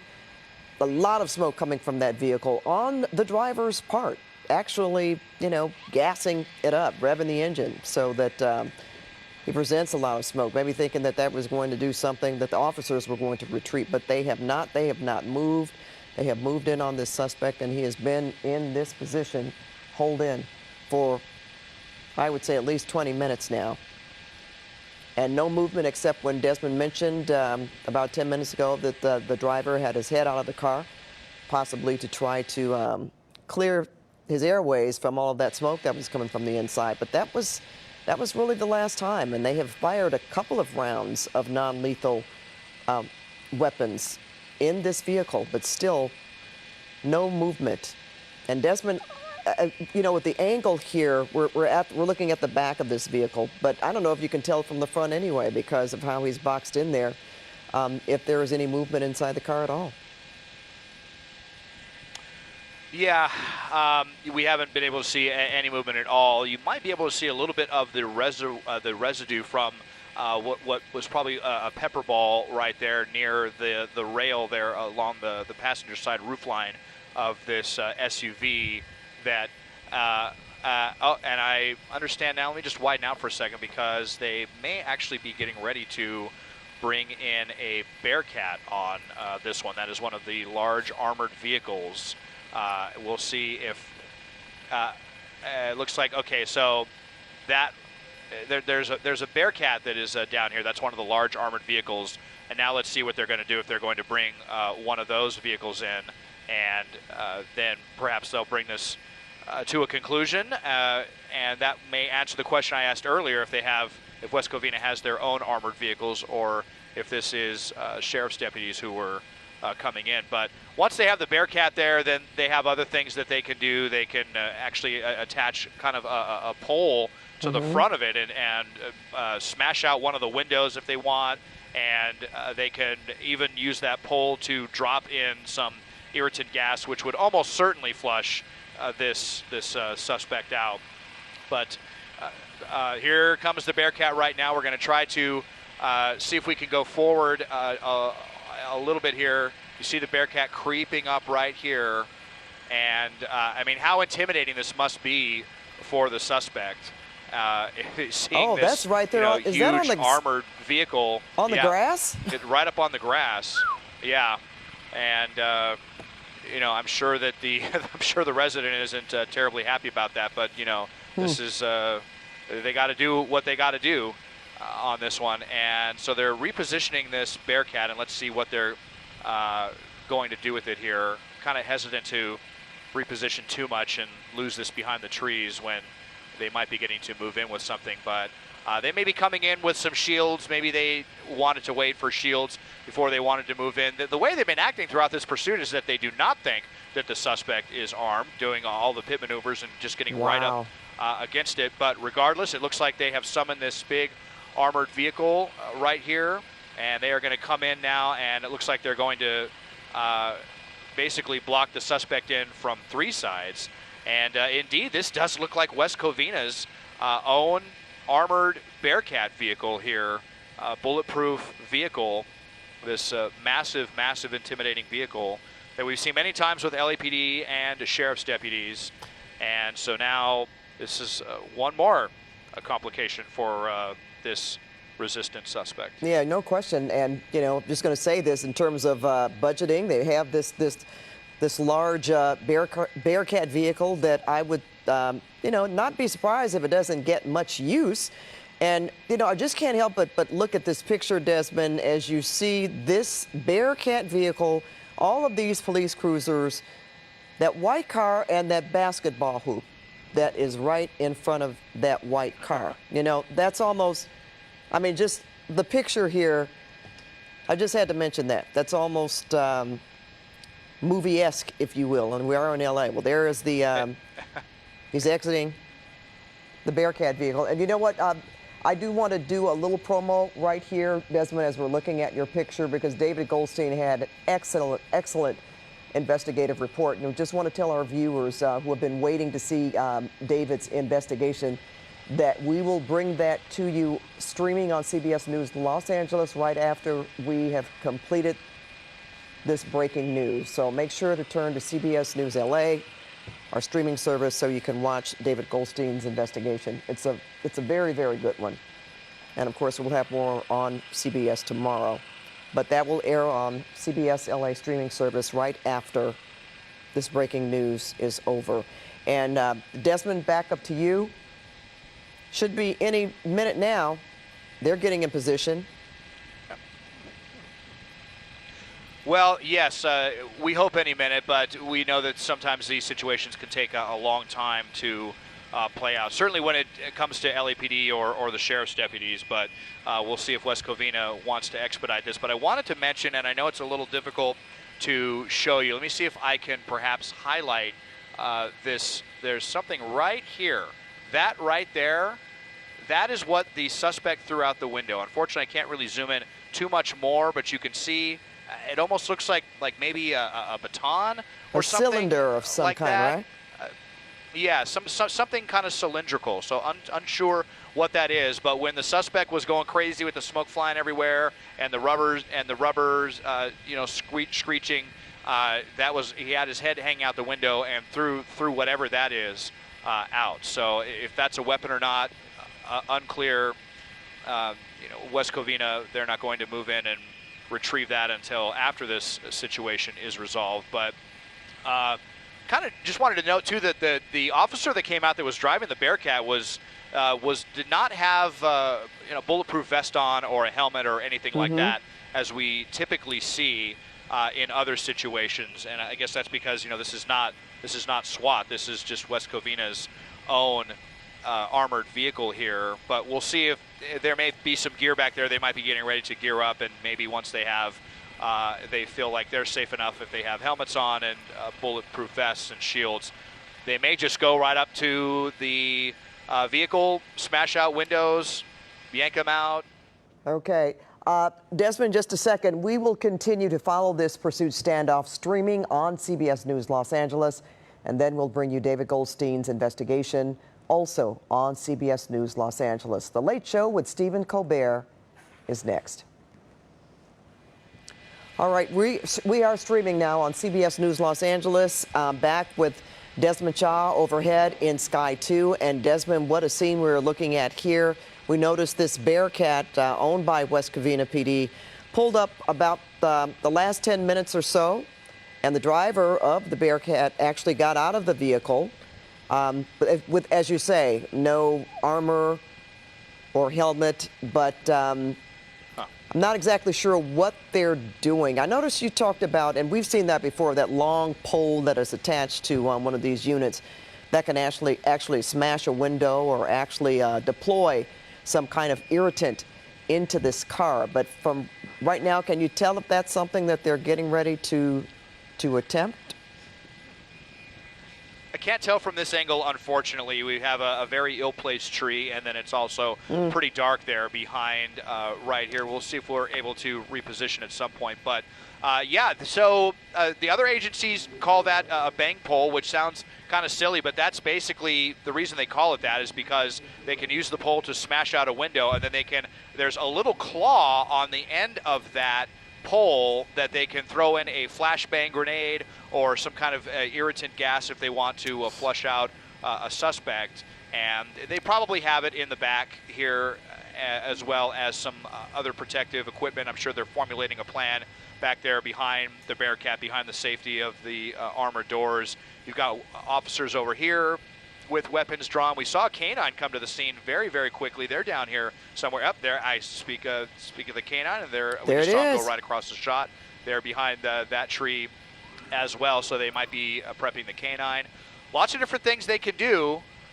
Just the way that this pursuit ended, I was really surprised that they did not try to immediately bring this to an end, but they are definitely gearing up with some of the heavier weapons, some of the heavier duty stuff, so to speak, to try to finally bring this suspect into custody.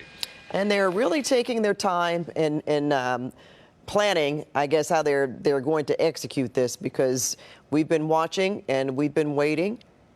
You pointed to we were able to see the canine unit there, and now this Bearcat that is pulled up, but don't quite know what the next move is going to be, and not sure if they're still trying to negotiate with this person or not, Desmond, if they could possibly be on the phone. We have not been able to see any movement in this vehicle, but I would imagine, obviously, I shouldn't say I would imagine, the officers obviously know more than we do because they're right there on the ground and are able to assess the situation, or at least see inside this vehicle. Yeah, no doubt they've been, yelling out a lot of commands on the loudspeaker, much to the chagrin of nearby residents who were almost certainly getting ready for bed right now. And then this police standoff just happened to, fly into their neighborhood. But, they've had officers within shouting distance here for sure. And then they have one of those loudspeakers here as well. Oh, look at now. Let's see. You see the officer, looks like they might be holding, I think that is the bang pole right there in this officer's hands, the one that is here at the top of the hatch. You see that sticking out? Yes. That may be what I was referencing, I think. Maybe my eyes are playing tricks on me with the angle, but that, you know what, actually, I think that might just actually be the roof of the hatch that they came through, so let's not get too excited to see that being used. But we'll see if they're going to deploy that, what other means they're going to use. They've already fired a couple of warning shots to the suspect with the pepper balls, some of the residue on the top of the passenger side of the roof line there, but still to no good. Well, we saw that officer. I saw what you were talking about there, Desmond. I saw him actually move that. Is that like a shield of some kind as well? That round apparatus there, right in front of the officer, on top of the Bearcat.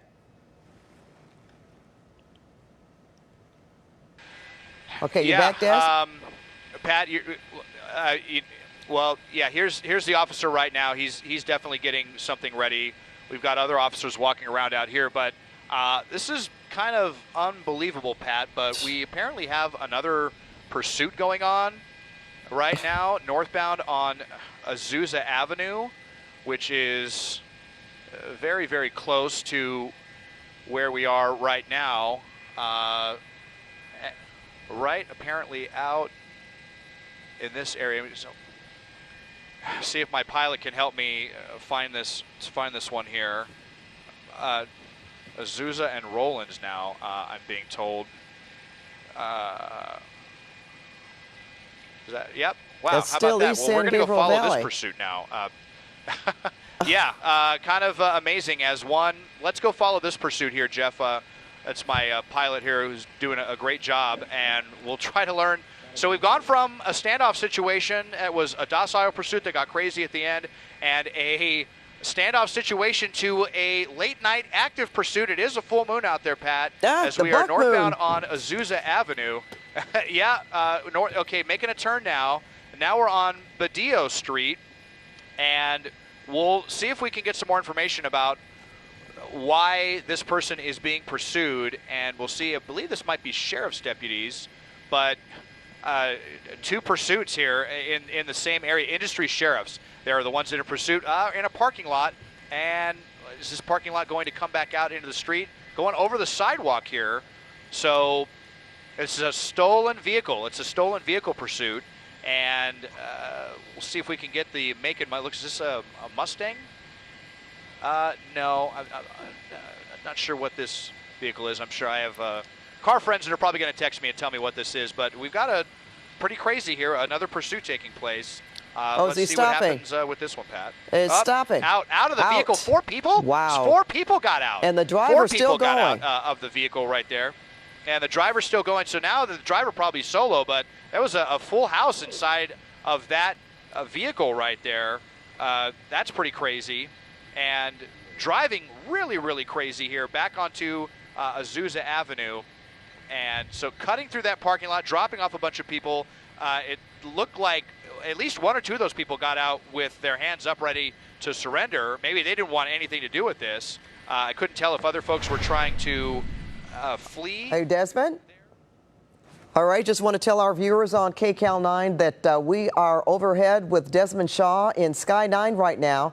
He's over a pursuit in Azusa. We just saw this car stop. 4 people ran out, but the driver is continuing. And right now he's on West Cypress Street in the East San Gabriel Valley, which is pretty amazing because we're still covering a standoff not far from there. You know, Desmond, you almost want to say, what's wrong with these people? Don't they know there's a Bearcat in the area? Yeah, well, maybe that's why this person's driving so fast, because they know that the Bearcat will not be able to keep up with them. But yeah, pretty wild. And I think we're in an unincorporated area of the San Gabriel Valley. You might have seen some flashes there as that suspect went through the red light intersection. Those were red light cameras that triggered. So in addition to whatever other charges the suspect's going to get, they're going to get some pretty expensive tickets in the mail. As well, as we are on Cypress Street. And again, it was deputies that were in pursuit, but now I'm wondering if, well, let's see, they might just be in tracking mode right now.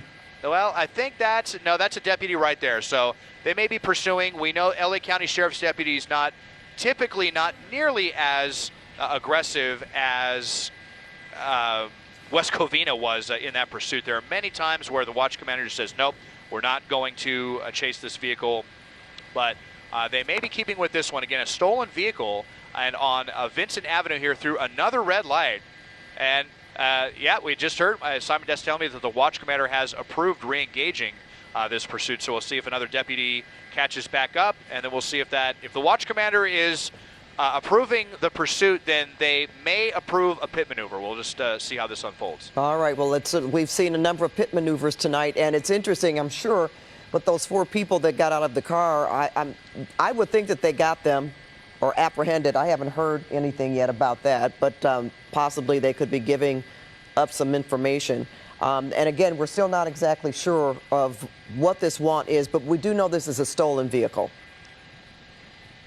there's any other. Yes. Okay. So they ran.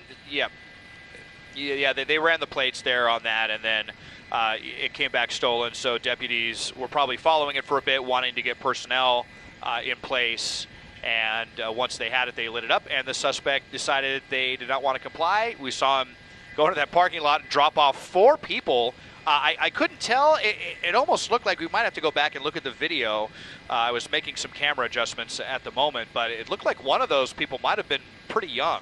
I think I saw a male, a female, and someone who may have been an adolescent. It happened so quickly, and we wanted to continue to show this vehicle that the vehicle that's fleeing, that we weren't able to stay on those people for more than maybe a half a second. But on Badillo Street, and unlike the other pursuit, which was kind of going along at slower speeds most of the time, this one is definitely at higher speeds. Ramona Boulevard now, one of the more major streets. We've seen them go through some red lights, but deputies, they are right back there, and to see how long they want to take this. We're not seeing a spotlight from overhead. I don't believe they have any air support on this one, because the air support is over at the other standoff. Oh, there is air support on this one? Oh, actually, my pilot Jeff informing me that there is a helicopter overhead. They may just not have their spotlight on at the moment, maybe to try to calm this suspect down. That is, it could definitely be a protocol. Not typically so for LA County Sheriff's deputies, but right through, not even slowing down at that red light, just plowing right through it there. There could have easily been someone else that could have had a green and come right through it, could have gotten T-boned. Fortunately, at least this is pretty late at night, and we're seeing not too many innocent folks out here that could potentially get injured. Yeah, and hopefully, don't know if this person is following any pattern here. They have not attempted to get on a freeway since we've been on this, Desmond, in about, the last 10 minutes or so. But again, we know the want is a stolen vehicle. We don't know about any other offenses at this particular time. And as you heard Desmond mention, 4 people got out of the car at a mall of some kind, and this driver just continues 1515. on Merced Avenue in the East San Gabriel Valley, and not far from there. We're not exactly sure if that standoff is continuing. Affirm. With that high-speed pursuit of a domestic violence suspect. But this, okay, now they're going on the wrong side of the road. This is and then they've got back on the right side. Wow. What is this? For no reason. Yeah, There's not even dodging any traffic. I mean, I'm wondering if it's a technique to try to ditch the deputy, thinking that if they get really crazy, maybe the watch commander will call it off, because there was no reason to do that. They weren't even dodging any traffic. This is like a polar opposite of the earlier pursuit that we were just covering that ended in that standoff situation. Whereas that vehicle only had 1, this one had 5 at one point. 4 of those people got out of the vehicle, and we saw sheriff's deputies getting ready to take them into custody. So 1 person left in this allegedly stolen vehicle. It makes you wonder, I mean, Pat, did those people have any idea that this vehicle was stolen? Is this just a friend of theirs and they were out, for a night, and then all of a sudden they're getting lit up and their friend is fleeing from the cops? Those people may not have had any idea what was going on. They might not have with this situation. They jumped out, didn't they? I guess they said, "Well, we don't want to have anything more to do with this," and jumped out of the car. Now he's picking up speed. I say he. We assume this is the guy behind the wheel, and not sure what this person obviously is trying to do here either. He's running red lights, but knowing Sheriff's Department is overhead. They're on the ground, close behind. They have not. Now he's putting on. I thought he was putting on his brakes. I guess just for a minute there. And then look at this as the deputy closes in. Yeah. Kind of zigzagging. Wonder if they would try a pit maneuver. Not at these speeds, of course. But then again, you know, they got pretty aggressive. West Covina police. Well, they got more units there. That might have actually been West Covina PD right down there blocking. I saw police marked on the side of that vehicle. I'm not sure what agency that was, but definitely in someone else's jurisdiction. Yeah, we will not see a pit maneuver at this speed. There has not been any opportunity really for a pit, because the suspect has just been all gas pedal all the time on these surface streets. We're now hearing there may have actually only been 3 people in the car. I thought I saw 4, but it happened so fast. We're now hearing that there were 3 people, and they are all in custody at this point. But whereas the other pursuit was on freeways the whole time, we've been on surface streets the entire time on this one. On Los Angeles Street at Azusa Canyon Road, deputies trying to keep up. If they get the opportunity, they may try a pit maneuver here, but speeds have been too high, and every time they come right up next to them, the suspect speeds away or goes to the wrong side of the road. All right, because I noticed them slowing down for a bit there. Desmond, just for a second, want to remind our viewers again that in about 15 minutes or so, we're going to get to David Goldstein's story on celebrities that have been using an overabundance of water in California. We are in the middle of a severe drought, and of course we've got those restrictions on all of us in terms of the water usage. So David has done really outstanding work in finding out people who have gone over and above what they're supposed to, how much water they're supposed to use. Yes. And he's talked to a number of celebrities. You know, this is Los Angeles, this is Hollywood. So very eye-opening report. So stay tuned for that. We're going to get to it. But right now, oh, Desmond, I thought maybe there was something, a maneuver. Oh. Yeah, I thought maybe that driver lost control of the vehicle for a minute. No, I think he just swerved around that big rig there. But deputies now indicating that the suspect is waving something out the window. Unclear what that is, if it's a weapon, if it's something threatening, who knows what they're waving. But look at this deputy at these high speeds coming up, trying to parallel the suspect, but the deputy really slowing down at that red light, whereas the suspect just went through it about 70 miles an hour through a solid red light. There was other traffic that was approaching. This person, it is just amazing how they are rolling the dice on this one with their lives. It's not an over-exaggeration for them to be going this speed through solid red lights, regardless of what time it is right now in the East San Gabriel Valley.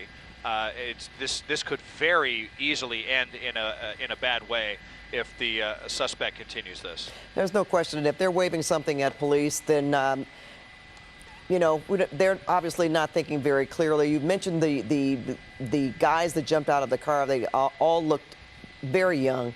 And at this particular point, I would like to say that this driver really doesn't know.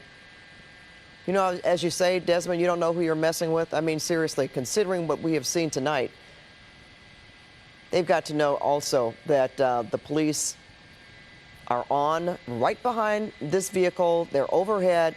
They have the license plate. We understand this is a stolen vehicle. Look at this, Desmond. This is the second time that we have seen this deputy just almost get parallel with this driver. Well, that was a close call. Yeah, I mean, so we've heard that the pit maneuver has been authorized, but we're still going pretty fast. And you saw the officer coming up to get into position, which would be a wild, wild thing to see. Although we know that the standard protocol is no pit maneuver, pretty close there, through another red, just not even caring there is someone making a left turn. We know that the policy is typically no more, I believe 40 miles an hour is the typical cutoff, but we have seen higher speed pit maneuvers before. There was an infamous one in the Inland Empire that happened on a 2-lane road, and where it stopped the suspect at about 60 or 70 miles an hour, but nearly went into oncoming traffic at high speed. And fortunately, no one was injured in that particular incident. But you can see here, deputies not backing off of this one. There just hasn't been a good opportunity here. And I think the suspect knows what's going on here. Now, there's a spotlight coming up overhead from sheriff's deputies. They've kept that off. They've been kind of incognito on this one up until that point. You just saw the flicker of the light there overhead. So they're awfully busy tonight. 2 LA County Sheriff's Deputies helicopters, one on this, one on the standoff situation taking place not too far away from here. In fact, the other pursuit was on Citrus. You saw we are on Citrus Avenue right now. This is where the other pursuit was. It was over at Citrus and the 10 freeway, and we're not too far away from there. And again, I just, you know, it's not every day that you see a Bearcat in West Covina. So that does not get lost on me at all. In fact, I was thinking that do these people know that there's a Bearcat in the area? Not that they could keep up with this car, but at the same time, you know, that's such an ominous looking vehicle, so to speak, or another weapon in the arsenal of West Covina Police. But look at the sheriff's deputy still on top of this driver on North Citrus Avenue, now going speeds 50 miles per hour or so. Listening to you talk, Desmond, I do remember a chase that happened. It was on Slauson Avenue. There were 5 young men in a Mercedes-Benz, and they were going over 45 miles per hour. And police actually did a pit maneuver on those guys and got them to get out of that car. And I thought that was very unusual at the rate of speed that they were driving. But they just decided to bring it to an end because they had enough. And that happens sometimes. Yeah, you never know. You never know what's going to happen.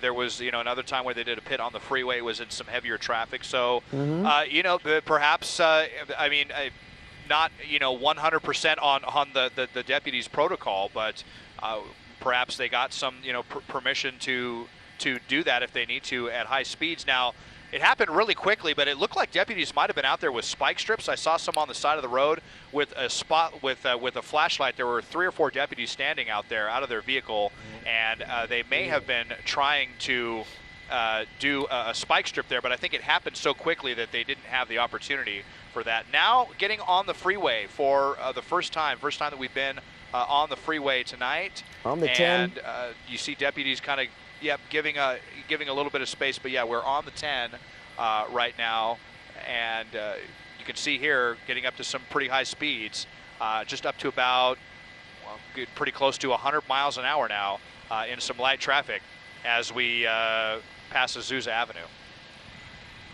All right, put on the brakes again, but now he's continuing on. Is that the westbound 10? Yes, the westbound 10 freeway.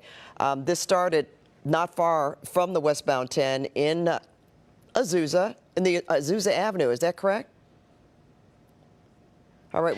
Yeah, I got on the freeway at Citrus. That was over at Citrus where they got on, but just blasting along here westbound on the 10 freeway. You can see our speedometer trying to calibrate here as well, try to catch up to the vehicle, but some pretty high speeds here on a pretty open freeway with no road work to speak of, and very easy conditions for this suspect.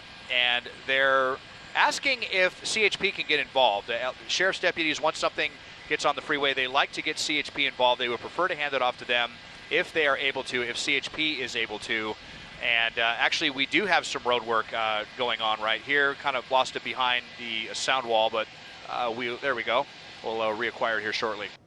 Yeah, and you just wonder, we were talking about the guys that got out of the car look very young. I suppose the driver is too, so you wonder just how experienced that driver is. And then again, we've seen so many incidents on freeways where they do street racing, and a lot of those drivers are also young people. So not exactly sure. Are they making an exit? Yes, they are. They're exiting at West Covina Parkway. Yep.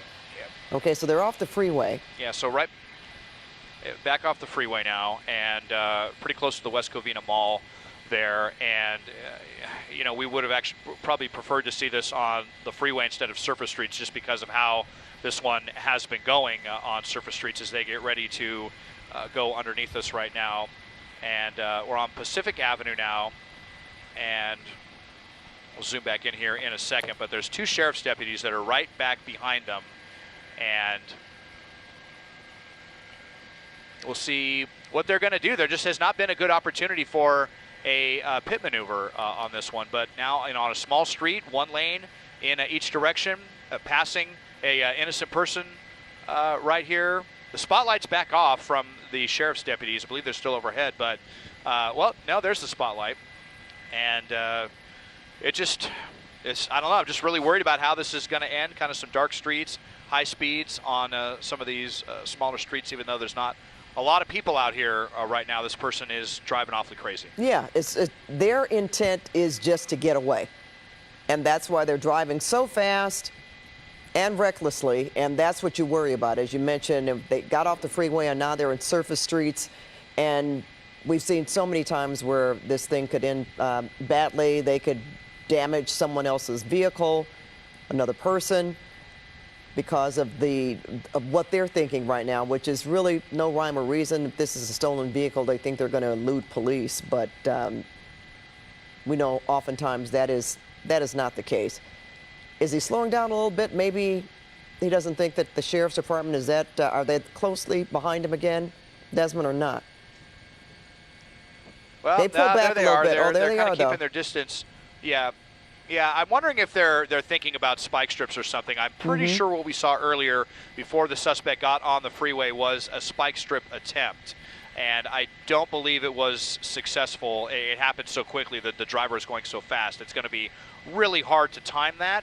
But maybe they're backing off of the pit maneuver here. Hard to say. But you see the deputy now not right up next to the vehicle. It seems like it might just be a lost cause, because every time they try to come up and do a pit maneuver, the suspect just accelerates away and then goes through red lights, and it just becomes too dangerous of a situation. Three people in custody. There were 4 people inside of this vehicle, and now just the driver, who was also waving something out the window earlier at deputies. Well, and there's another thing. What are you thinking about? There's a stolen vehicle, waving at deputies, taunting them, so to speak. Staying on surface streets, which again makes me think that maybe this person is familiar with this area, that they may want to stay in this area, Desmond. And at the same time, though, if they are following some kind of pattern, that would certainly make it easier for police to, oh, that was close, attempt to throw down a spike strip. If they think, well, maybe they're going to circle back around. You mentioned the West Covina Mall. Now, is that where those guys jumped out the first time? No, that was where that happened was over in kind of on the border of I think it was in the Covina proper. That was just in a random parking lot, and the pursuit had only been going on for a couple of minutes at that point. But you see here now on Arrow Highway, and you know what? Well, you hate to hear it, Pat, but they have completely canceled this pursuit. It was just getting too dangerous. And the watch commander had a change of heart after authorizing a pit maneuver. Really not terribly surprising to hear. This is a stolen vehicle. You hate to think of someone getting away, but this vehicle is still going to, be registered stolen, and they're not even allowing the helicopter to stay with us. They're saying the helicopter, you got to get out of here as well. They don't want anything to be agitating this suspect. It's one of those really difficult choices for the police. Do you continue to pursue, try to stop it, and potentially have this end in a crash, or do you let it go, let the criminal get away for now, and hopefully get them later? And it sounds like that's what they've chosen, that they are going to back off of this one and hopefully wait for a better spot sometime in the future to nab this stolen vehicle suspect. And you never know. They have 3 people in custody who were in that vehicle, so they may get some information, Desmond. That could possibly be another reason that they may know where to find this person.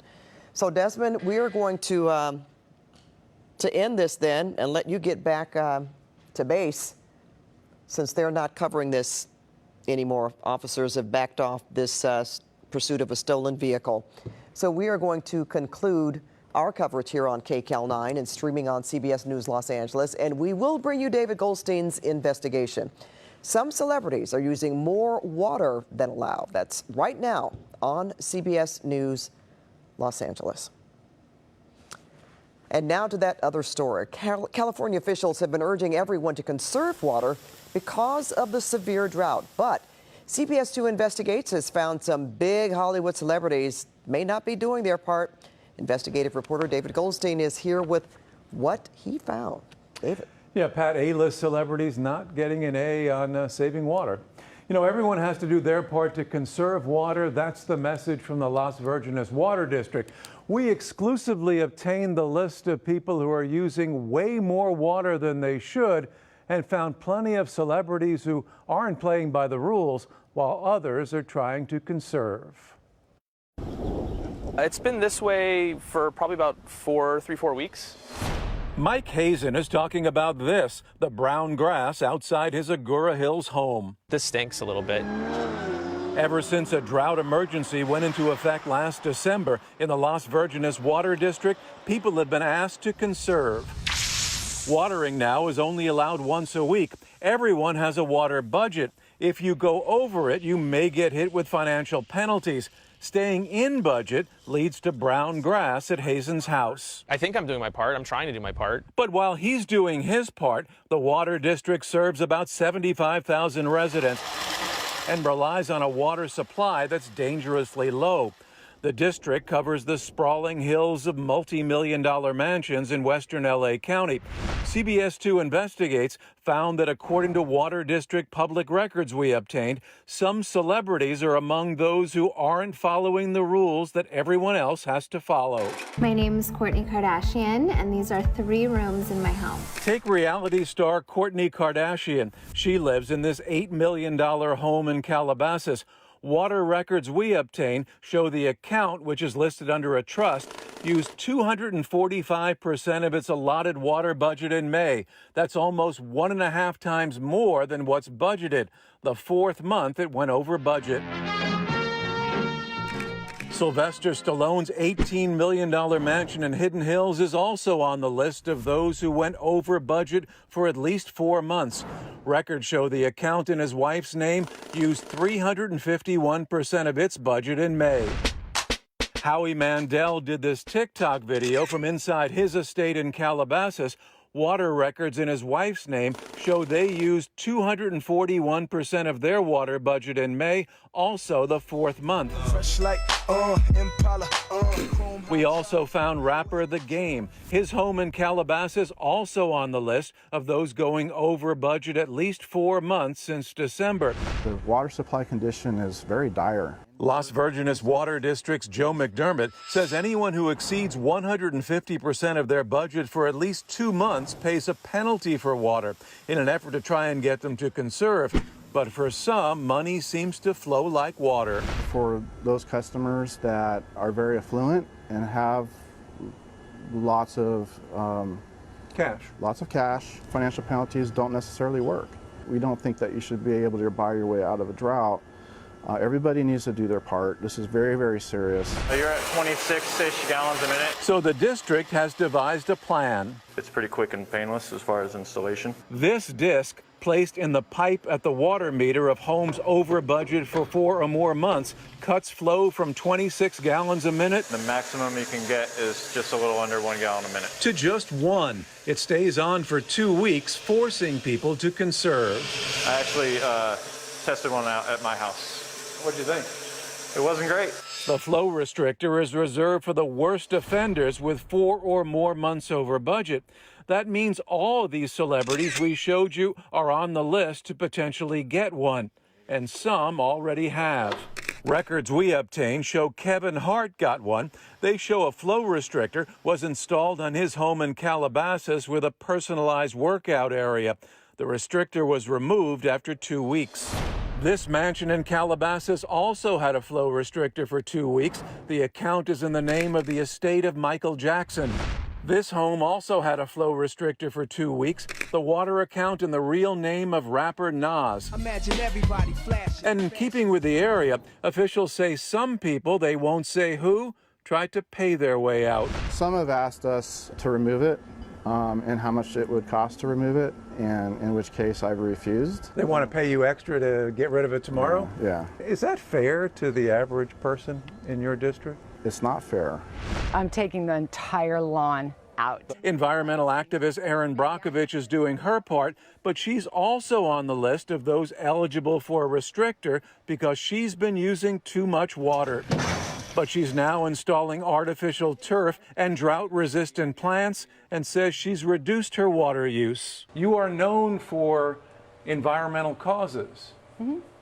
I am. Yet you are listed as a water offender. In the past, there's been some months where, yes, I was above what they said I was allowed to use. I was fined. I've paid those fines. And I've started taking very swift action.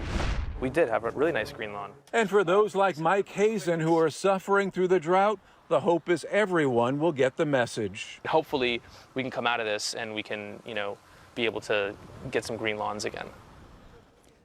Now, Sylvester Stallone's lawyer contacted us saying he has 500 mature trees on the property, saying absent adequate watering, in all likelihood they die. he's addressing the situation with the city. And Howie Mandel's representative sent us his latest water bill, showing in June he has reduced his water usage. We reached out to others and they didn't get back with us. Pat, back to you. Well, that was very comprehensive there, David. So I'm sure a lot of people are going to watch that report and hopefully, cut back. That's what they're trying to do. They can't put these on every single meter. They hope to get the word out to say, hey, conserve. Yeah. All right. Thanks so much, David. Thanks. And just minutes away on CBS News Los Angeles, we'll have more of David's interview with Erin Brockovich. Plus, we'll walk you through the installation of the water flow restrictors.